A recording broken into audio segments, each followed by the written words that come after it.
Gubernur Julius Salvanus anugerahkan Satya Lencana Karya Satya dan penghargaan lain pada HUT ke-61 Provinsi Sulawesi Utara. Penghargaan tersebut sebagai apresiasi atas dedikasi para insan yang telah berkontribusi bagi kemajuan daerah.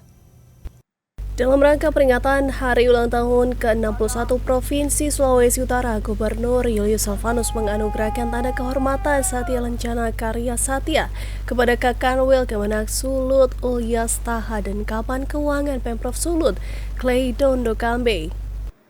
Penyerangan penghargaan berlangsung di lapangan kantor gubernur pada hari Selasa. Hal ini diberikan berdasarkan keputusan Presiden Republik Indonesia sebagai bentuk apresiasi pemerintah Indonesia kepada PNS atas pengabdian, dedikasi, dan loyalitas mereka dalam menjalankan tugas negara. Selain itu, Ketua TPPKK Sulawesi Utara Anik Fitri Wandriani yang juga istri Gubernur Julius Salvanus menerima piagam penghargaan Hak Cipta Bros Bunga Anggrek dari Kemenkumham.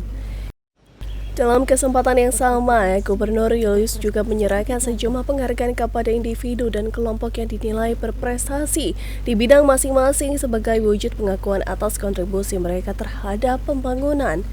Dan tentunya kita bersyukur di 7 bulan kepemimpinan kami di hari ulang tahun Provinsi Sulawesi Utara ke-61, banyak prestasi-prestasi yang ditunjukkan oleh pemerintah provinsi maupun kabupaten kota. Dan tentunya ini tidak berdiri sendiri, pasti dengan komponen lainnya juga bersama masyarakat. Acara ini menjadi momen penting untuk mengapresiasi dedikasi para insan yang telah berkontribusi bagi kemajuan daerah sekaligus memperingati perjalanan 61 tahun Provinsi Sulawesi Utara. Tim Liputan Kawanua TV.